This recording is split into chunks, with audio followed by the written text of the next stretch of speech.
দিরাং, সেলাপাস, জাসবন্তগড়ের স্মৃতি তখনও টাটকা, আর আমরা বেরিয়ে পড়েছিলাম আমাদের আজকের গন্তব্য Bumla pass.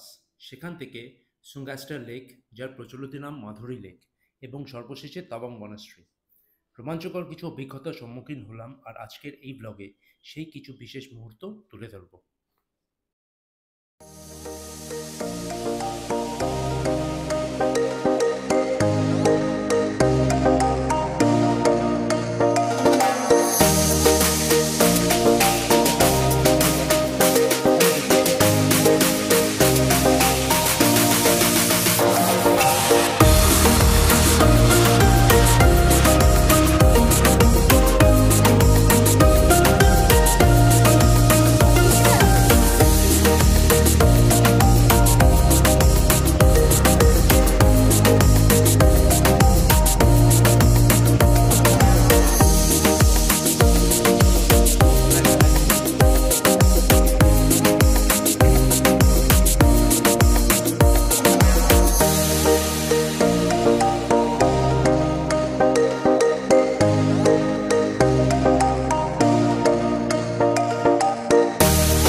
Waking up to a morning like this is bliss. সুপ্রভাত সকলকে। বুধবার, আর আজকে আমরা আছি এখন তাওয়াংয়ে। তাওয়াং থেকে একটু পরেই আমরা যাব বুমলা পাসে। তো আজকে আমাদের গন্তব্য বুমলা পাস। এখানে প্রায় এখন 0 ডিগ্রি, কি সকালে 0 ডিগ্রি ছিল, এখন 1 ডিগ্রি হয়েছে। মানে বুঝতেই পারছেন কি অবস্থা, ঠান্ডায় জমে গেছি সকলে। আর আজকের সকালটাও গতকালের দিরাঙের মতোই একদম মেঘমুক্ত, নির্মল সুনীল আকাশ, ক্লিয়ার, কোনো মেঘ নেই। আশা করি ভিউটাও আজকে ভালো পাওয়া যাবে। এই যতগুলো গাড়ি দেখতে পাচ্ছেন না, সবগুলো গাড়ি কিন্তু একসঙ্গে বেরোবে। আমরা বলেছিলাম আমাদের হয়ে গেছে, চলুন আমরা বেরিয়ে পড়তে পারি। তখন ওনারা বললেন যে না স্যার, সব কটা গাড়ি একসঙ্গে বেরোবে, সেটাই নাকি রুল। ঠিক আছে, কথা আপনাদের জানিয়ে রাখি, যে গাড়ি আপনি গুয়াহাটি থেকে নিয়ে আসছেন সেই গাড়ি কিন্তু আপনাকে বুমলা নিয়ে যাবে না। বুমলা যাওয়ার জন্য আপনাকে স্পেশাল একটা গাড়ি বুক করতে হবে। আজকে আমাদের জন্য যেরকম এই আর্টিগাতে যাচ্ছে, এটা হোটেল থেকে আমাদের বুক করতে হয়েছে, এবং তার জন্য আমাদের এক্সট্রা পে করতে হয়েছে 5500, সেটাই হচ্ছে নিয়ম। আর বুমলা যাওয়ার জন্য আমাদের আলাদা একটা পারমিট বানাতে হয়েছে। শীতের দোরগোড়ায় দাঁড়িয়ে তখন, অর্থাৎ ডিসেম্বরের শুরুর দিক। আস্তে আস্তে বরফের চাদরে ঢাকা শুরু হচ্ছে পাহাড়। কিছুদিন পরে রাস্তাও ঢেকে যাবে বরফে, এবং মাঝে মাঝে যখন তুষারপাত এত বেশি মাত্রায় হবে, তখন আর্মি থেকে রাস্তা বন্ধ করে দিতে বাধ্য হবে। বুমলা পাসের যত কাছে আসছিলাম, ততই রোমাঞ্চিত হচ্ছিলাম। কি অসাধ্য সাধন করে আমাদের জওয়ানরা। একটা অত্যন্ত গুরুত্বপূর্ণ বিষয় সম্পর্কে জানিয়ে রাখি, আমরা যে সীমান্তে আজ যাচ্ছি তা আসলে কিন্তু ভারত এবং তিব্বত অধিকৃত চীনের সীমান্ত। বলাই বাহুল্য যে তাওয়াং কিন্তু একসময় তিব্বতের অধীনে ছিল, এবং চীন আজও তাওয়াংকে নিজেদের অঙ্গ হিসেবেই চিহ্নিত করে থাকে। সীমান্তবর্তী এলাকা বলে এখানে কিন্তু ভিডিও করার অনেক রেস্ট্রিকশন আছে। সব কিছু লেন্স বন্দি করা অসম্ভব। এখানকার বাস্তব চিত্রটি কীরকম তা যদি জানতে চান, একবার এসে সচক্ষে দেখে যান। বিশ্বাস করুন, জীবন সার্থক মনে হবে। তবে ভুলেও জওয়ানদের কথার অবাধ্য হবেন না। বিনা অনুমতিতে ছবি তুলতে গিয়ে অনেক পর্যটকই নিজেদের মোবাইল বা ক্যামেরা খুইয়েছেন। এইসব অঞ্চলে বেড়াতে এলে একটি অত্যন্ত গুরুত্বপূর্ণ বিষয় আমাদের প্রত্যেকের জানা উচিত: এলওসি এবং এলএসির মধ্যে পার্থক্য। এলওসি বা লাইন অফ কন্ট্রোল বা নিয়ন্ত্রণ রেখা হল জম্মু অ্যান্ড কাশ্মীর এবং লাদাখে ভারতীয় ও পাকিস্তানি সেনাবাহিনীকে পৃথক করা একটি কার্যত সীমানা। 1972 সালের সিমলা চুক্তির পর প্রতিষ্ঠিত একটি দ্বিপাক্ষিক সম্মত সামরিক রেখা, আইনত স্বীকৃত সীমানা নয়। এবার আসা যাক এলএসিতে, লাইন অফ অ্যাকচুয়াল কন্ট্রোল। এটি হলো একটি কাল্পনিক সীমানা রেখা যা চীন ভারত সীমান্ত বিরোধে ভারত নিয়ন্ত্রিত অঞ্চলকে চীন নিয়ন্ত্রিত অঞ্চল থেকে পৃথক করে।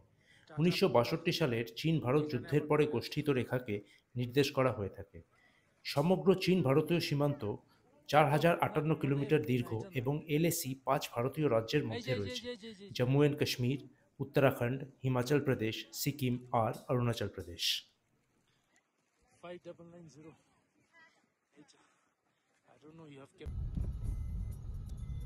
আমাদের পরের গন্তব্য ছিল মাধুরী লেক, যার সম্পর্কে অল্প বিস্তর আপনারা প্রত্যেকেই জানেন। সেখানে পৌঁছানোর আগে রুক্ষ পর্বতের প্রাকৃতিক শোভা উপভোগ করে নেওয়া যাক।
স্থানীয়দের কাছে যা সাঙ্গেস্টার লেক, তাই পর্যটকদের কাছে মাধুরী লেক। নামে কিছু যায় আসে কিনা অজানা, কিন্তু এই জায়গাটার প্রাকৃতিক সৌন্দর্য বর্ণনা করার মতো ভাষা আমার ডিকশনারিতে অন্তত নেই।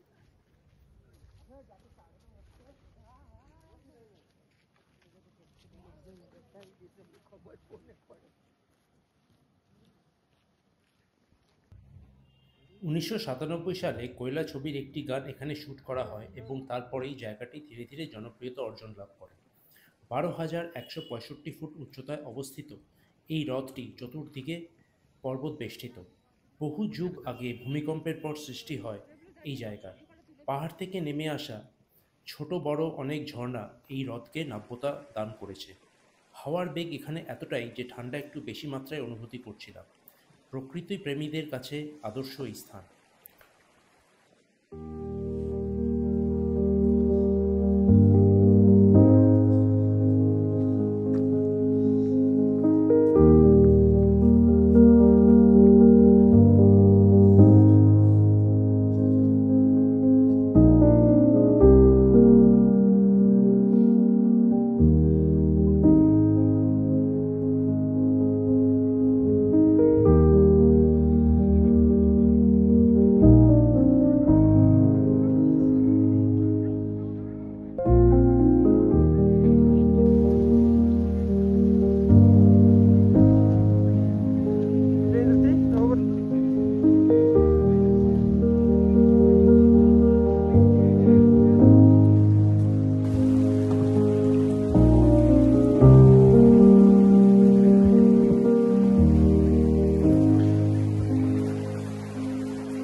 এই বুমলা পাস আর মাধুরী লেক দেখে এই তাওয়াংয়ে জাস্ট ফিরলাম।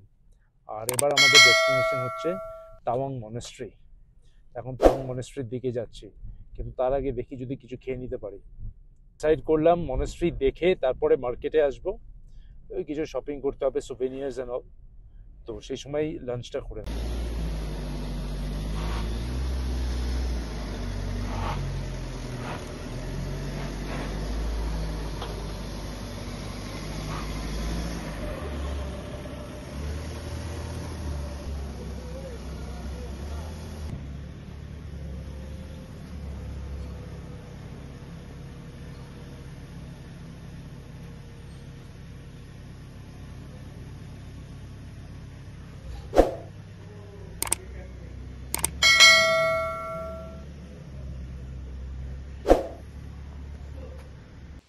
সন্ধে 6টা, আর এখানে তো নিশুতি রাত প্রায়।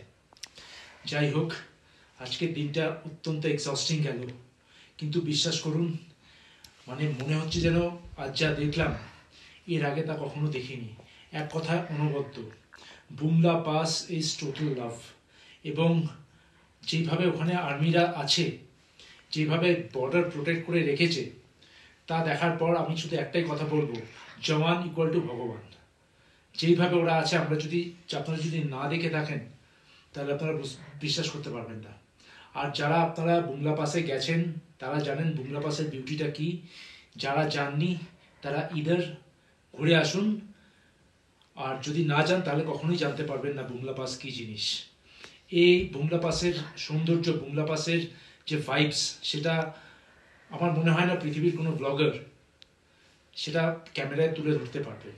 তো যাই হোক, সন্ধে হয়ে গেছে, একটু স্ন্যাক্স অর্ডার করেছি, আর তারপরে ডিনার অর্ডার করে দেবো। আর আজকে আর এনার্জি নেই কন্টিনিউ করার। প্রত্যেকে আপনারা ভালো থাকবেন, সুস্থ থাকবেন, যেখানেই আছেন এনজয় করুন। Good night, see you tomorrow.